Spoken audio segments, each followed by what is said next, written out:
Hey, hi everyone. I'm Ronak Doshi, and I have my colleague Nitish Mittal with me on the call. And both of us are excited about going to Adobe Summit in March in Las Vegas. And I thought let's do this video, Nitish, where both of us can talk about what are our key expectations from Adobe Summit. So I'll ask you first, which is what are your expectations from the summit? Yeah, Ronak, thanks for that question and not putting me on the spot. But I can't believe that it's less than a month to the summit. So I think it's a good time to start thinking about it. So I think in no particular order, there are the three things I'd like to see. One, it's been a year since we saw the early release or the at least the updates around Adobe's Gen AI ambitions or generative AI ambitions. With early discussions around Firefly, which they launched later around the EMEA summit, and other things which resulted in Gen Studio, Sensei, and everything around that. So a year on, which is a long time in the Gen AI world, I'd like to see, how they've advanced that conversation, what are the more meaningful product updates, but more importantly, what's client uptake? As you and I have discussed, clients just don't want to do pilots in Gen AI, they want to move it into production. So I'd Yeah. really be excited to see which use cases are moving into production, what's been the client reception like, etc. The second is, an update on how they're dealing with the whole question around data provenance, trust in AI. I know Adobe's been really active on this front, working on content authenticity. So I'd like to see how that's happening, when these assets are used in the wild west in terms of marketing, and how are they dealing with it as this scales. So that's something we are really keen on. We do believe trust is going to be one of the fundamental bottlenecks or determinants for Gen AI to scale. So I think that's the second thing I'm looking forward to. Third is really how different products and the portfolio for Adobe is moving. I think Yeah. Adobe has come a long way in the last 5 or 6 years, primarily known for its document workflow oriented offerings, whether it's, Photoshop, Illustrator, and so on, which is more commonly known. But now Adobe's ambitions in the last 6, 7 years, from a marketing perspective, a creative perspective, are much more, a much grander, a bigger.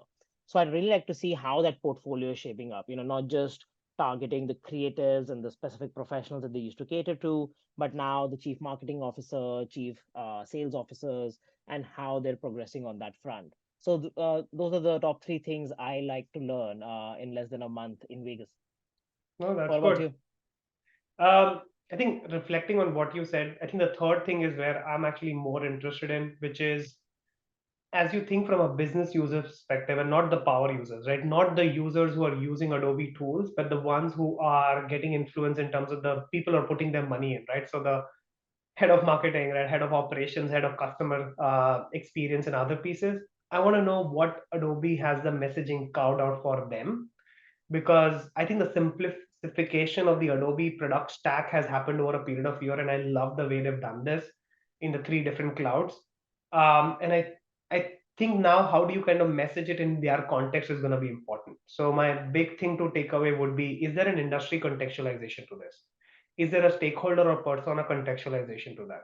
So for me, that's going to be one theme that I'm looking forward to is do we see more of that? Because if you look at most of Adobe peers, who don't play like to like but are starting to intersect, right? If you look at and not taking names, but as you think about them kind of trying to intersect, we do see that place where Adobe also need to start thinking of their industry verticalization story and their persona story. So for me, that's going to be a big focus is will we see it this year?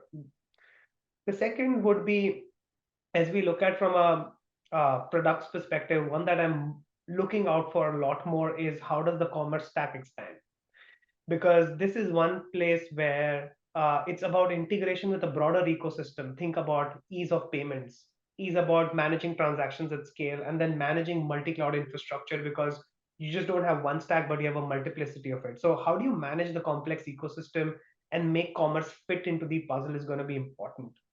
And the third is going to be commercial structures for me.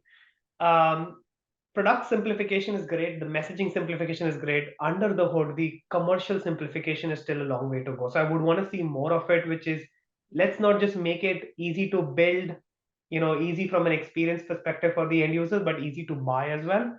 And I think those would be my top three takeaways.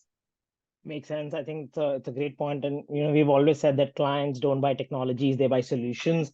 And, the industry narrative, the product narrative, but also the commercial narrative and making that frictionless is going to be a really important part of the shift. So yeah, I think you and I both can't wait to geek out in a month and learn more about this. And I'm sure we'll come back here again and share our findings after that week. So look forward to that. Yeah, look forward to seeing you. Likewise, take care.